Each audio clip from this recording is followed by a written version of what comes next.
night began like every other quiet evening in my house, the kind of silence that wraps around you and makes every breath sound too loud. My husband was sitting on the couch, the flickering light from the television dancing across his tired face. He didn't look at me when I walked past with a cup of tea. He didn't need to. We had stopped seeing each other long ago, not because we stopped loving, but because we stopped trying.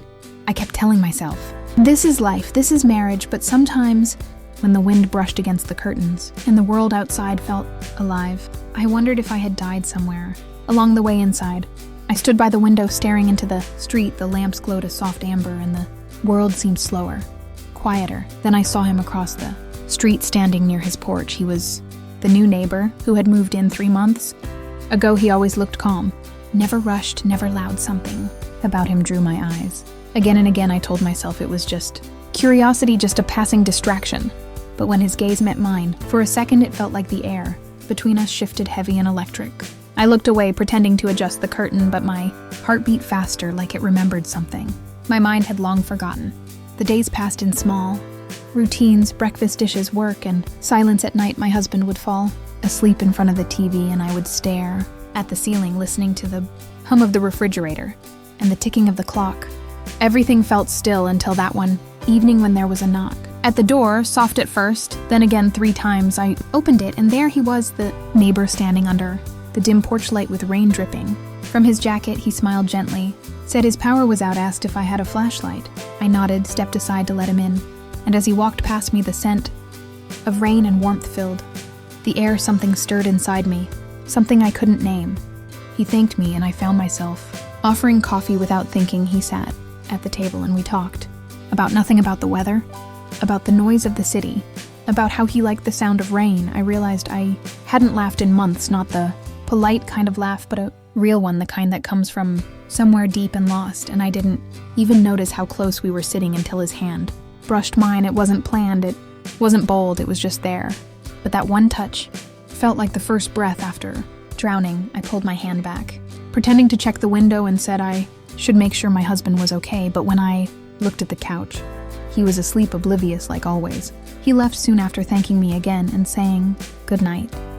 But when he looked at me, before stepping out the door, there was something in his eyes, not hunger, not intent, just recognition, like he saw me the way I used to be before the years turned soft colors into gray. I stood there for a long time after he was gone, the sound of the rain still falling outside my chest, aching with something I couldn't understand. I went to bed, but sleep didn't come. Only thoughts did, long, restless thoughts that whispered, maybe life wasn't done with me yet, maybe there was still something waiting beyond the silence. The next morning, I watched him from the window again. He was fixing something on his porch. The sunlight caught his face, and I found myself smiling without reason. It scared me, and yet it made me feel alive for the first time in years. Something inside me knew the knock on the door was just the beginning. The next few days moved like waves, gentle and confusing.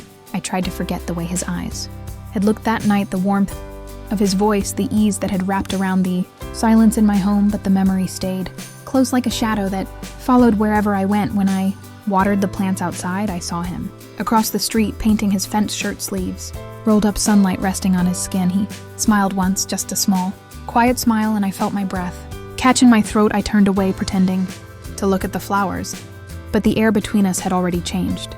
I could feel it every time I stepped outside, every time the wind carried the faint scent of paint and rain. Inside the house, nothing changed. My husband still slept through the evenings, still stared at the screen, still lived like the world had nothing left to offer. He didn't notice the new perfume I wore, or the way I lingered by the window a little too long. Maybe he did notice, but chose not to ask. Maybe silence had become safer than questions. One afternoon, I baked cookies, something I hadn't done in years, and without thinking, I packed a few in a small box, walked across the street, and rang his doorbell. He opened the door, surprised but smiling, that same calm smile that made everything around him seem still. I said, "These are for you," he said. "Thank you," and invited me in. His house was quiet, clean, and filled with the soft smell of cedar and coffee. We sat near the window, where the light fell in golden lines on the floor. We talked, again like before, about little things, about music, about how he liked the rain and how I used to love reading but had stopped somewhere along the way. He listened, really listened, the kind of listening that makes your heart ache because you realize how long it has been since anyone cared to hear you Speak at one point, he said. You look like someone who once loved deeply. I didn't answer because the truth was I did once, but I wasn't sure if that person still existed.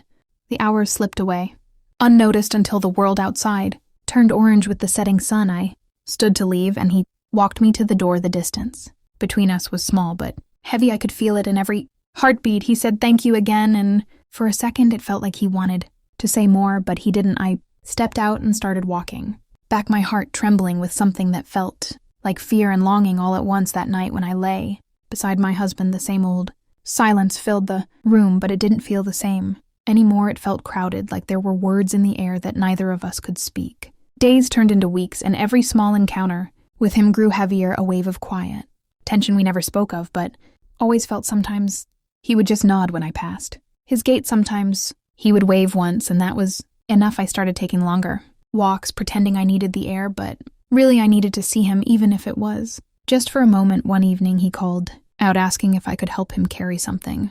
Inside I agreed before I could think. He was rearranging some furniture. The room smelled of sawdust and warmth. I helped him lift a small shelf, and when we set it down, our hands brushed again. This time neither of us moved away. We stood there breathing the same air, and the world outside seemed to fall away. There were no sounds, no words, just the pulse of something dangerous and real between us. He looked at me like I was someone he wanted to understand, and I looked back like I already did. We didn't touch again, but the silence spoke louder than any voice. I walked home in the dark, my mind spinning with thoughts I couldn't name, my heart pounding against rules I had never broken. That night I stood by the window looking at his house. Across the street, the light in his living room still on, and for the first time I understood that the knock on my door had not just opened a door in my house, but a door inside me, one I wasn't sure I could close again. I didn't know where it would lead or what it would cost. But I knew one thing: the silence in my life would never sound the same again.